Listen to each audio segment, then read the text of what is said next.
ouch, that hurt. Here's how to respond to haters, not let it affect you, and how to respond back to them and not responding in kind. Hi everyone, Shelley here with Life Creates Art, and today we're going to be talking about ouch, that hurt.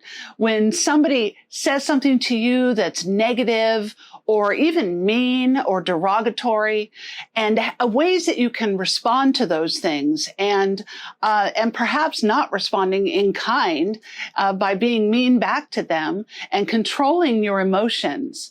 Because when someone is horrible to us, or even maybe you've had people that are critical of your art and or whatever it is in life, people that are overly critical.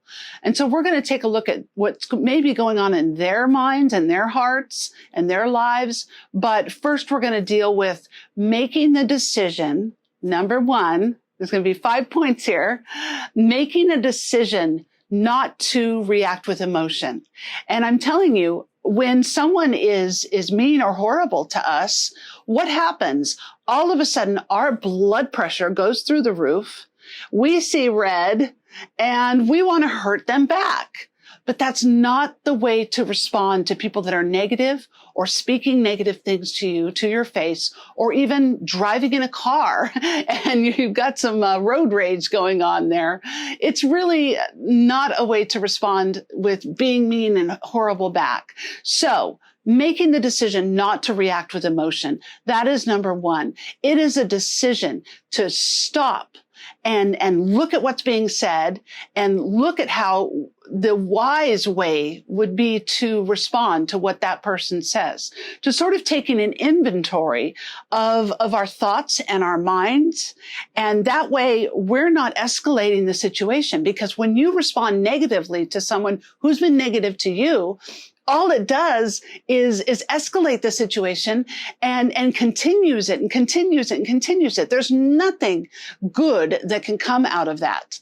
And so you must recognize your responses. You make a choice not to react, to stop and think about what's being said, take nice, deep, cleansing breaths, and you don't want to say something you regret. You don't.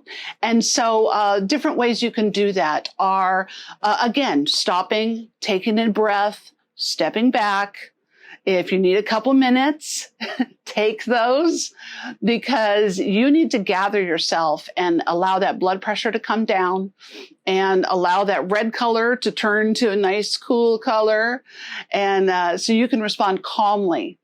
If you're a believer, then you can respond by but asking for divine intervention to come and help you respond to this person who is throwing negative things at you, or even if they're hurling negative things to you, you need to stop. So also finding an outlet. It's important that you release your emotions. Any negative emotions that you have, any hurt that you have, don't hold on and bottle up your emotions. Find an outlet to release those. There are people who do kickboxing. There are people who just walk and it calms their mind. There are people who paint. who paint to sort of allow those emotions to come out onto your canvas or whatever you're doing. Even if it's clay work, you can clay and you can sort of get out those emotions and you create something really beautiful, but also it calms your mind and your heart. And you get those negative emotions out into some sort of a sport or a craft.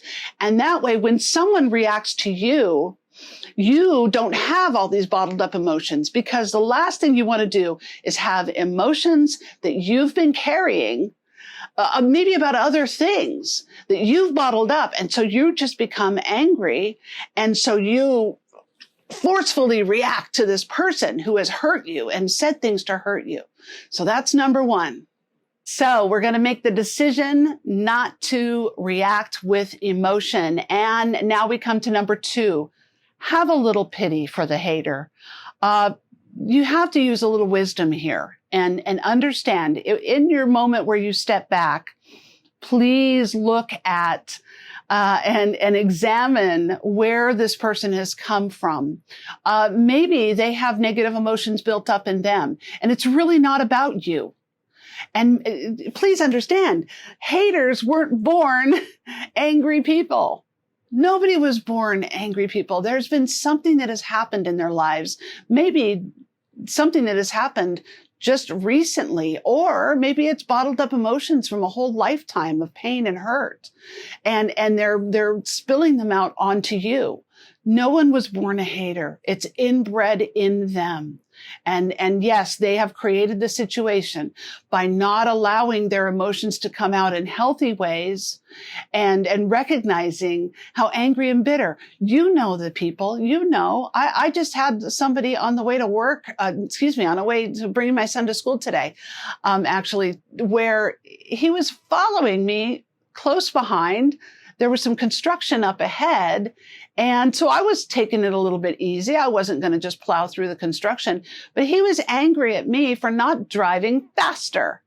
And so then this man, as soon as he could, he zoomed up on my side and, gave me this angry look. And I just looked at him and I thought, okay, buddy, you go ahead and you stew in your anger.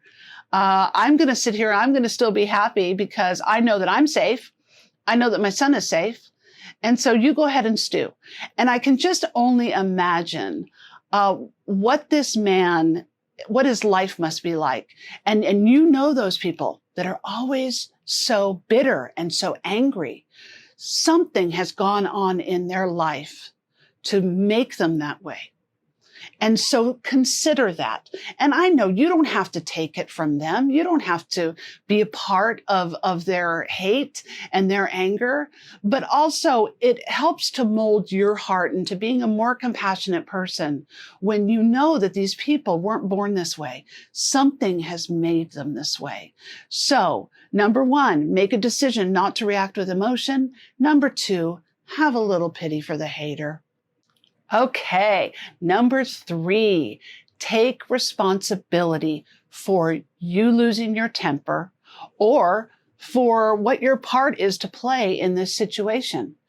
When we're in a situation, sometimes it's quite volatile. Maybe it's a back and forth, maybe something that you have done that caused the hurt. Take responsibility for it. There are times when you've done nothing. You've done absolutely nothing to engage in this sort of hate coming at you. Or you made a painting and you've put your heart and your life into it and somebody is overly critical of it. So you're not involved in that. You're not at fault for that. And I'm going to be real with you right now. There are things that I carried in my life by being molested by a family member where I had to sort of take stock in that because for a very long time, I thought it was my fault. And I know that I'm not the only one that this happened to. And you carry that responsibility and you feel like it's your fault. There are some things that are just not your fault.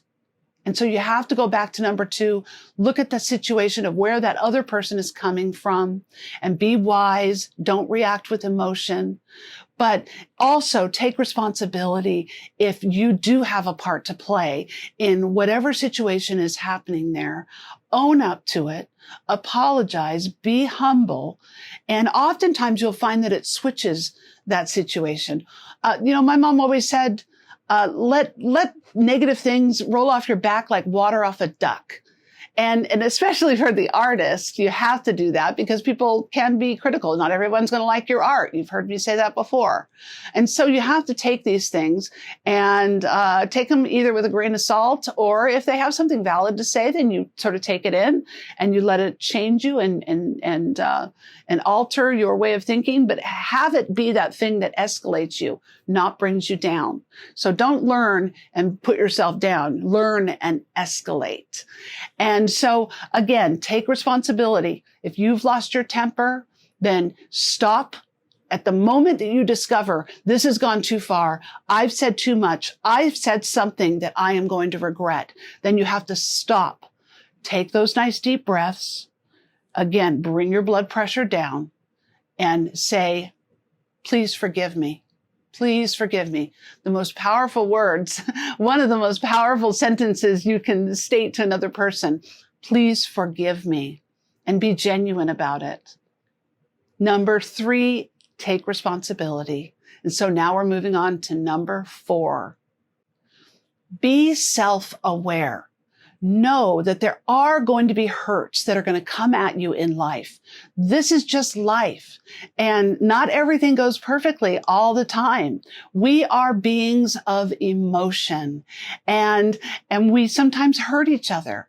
And so you have to be aware of the fact that there are going to be people that you love that are going to hurt you. They're going to disappoint you. And maybe you're going to be on that other side, being the one causing the hurt and the disappointment. So be self-aware of the fact that life is not always perfect. You will have your ups and downs, but it's what you do with those downs that is going to make the most difference in your life. Understand that there is pain in life. People will disappoint you, and try to see the bigger picture. Understand that everything that happens in your life, now if you take this, you will learn everything that happens in life serves a greater purpose if you let it. Only if you let it. I'm going to say that again. Everything that happens in life is meant to serve a greater purpose. And so understand ups and downs. People are going to disappoint you. They're going to say things that are going to hurt you. But it's what you do with that and how you intake that is going to make the most difference in your life. All right. Be self-aware. It's going to happen, people. And so you have to deal with it well. Now we're moving on to number 5. Okay. Now, have you ever heard the quote from Eleanor Roosevelt? She said that no one can make you feel inferior without your consent. So don't give them that consent. Don't let those negative views of others and the things that people have said to you. Maybe you've been hurt many, many times over. I have had the experience of being hurt over and over and over again. I lived with an alcoholic. Believe me, I've seen those hurts. And if you allow those negative thoughts to mold and bring you down, I mean, that's what the purpose of haters are. They want to bring you down. I've always told my kids that whenever there's somebody that's an angry or mean person, they have a low self-esteem because they need to take you down so that they feel elevated. And so don't let them do that. Laugh and just say, you know what? I am who I am. Know who you are and believe in yourself, because you can do this. You can move beyond these things and see the greater purpose in them. And if you have something negative that's said to you and you want to learn from it, which I think we all should, you want to learn from the experience, maybe not what they said, because maybe it's just thrown out there and they're just being mean for the sake of being mean. But, you want to learn from the experience and all of that. That's fine. You take it, you figure out how it will grow you, elevate you, like I talked before, and choose not to let them affect you and learn from them and change you to be better. No one can allow you to feel inferior unless you give it power. If you give those things that they've said to you power, they will have power in your life. And so you need to choose not to give those things power, not to give them the credence. If they're coming from a hater, then guess what? You need to just put up your stop sign and say, nope. My husband and I are always saying, throw up the nope card. Nope. It's not going to hurt me, not going to affect me. Like I said, I choose to allow things, whatever's coming into my spectrum, whoever's saying things to me, I choose how I'm affected by them. If they are negative, I'm not going to allow them to make me feel inferior because I choose not to. Let negativity, like my mom always said, roll off your back like water off a duck. And that is my message for you today, because I know that you are amazing. Speak life into your own life. I am beautiful. I am wonderful. I am amazing. I am empowered. I can do this. Throw the word try out of your vocabulary. I can, I am, I choose, and fill in those blanks. And right now with my art students, I'm working on a project where they painted a picture where they just sort of put their emotions into it. And I just wanted them to have something that was going to be happy for them to look at.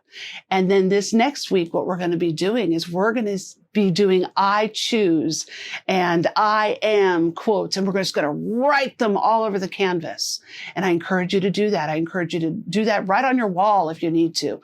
I think I may have said before, I used to write on my ceiling. And so that way, when I woke up in the morning, I saw you are beautiful. And I saw these amazing, quotes that would empower me to do better and be better. And so when you have people that are negative towards you, know that you are good.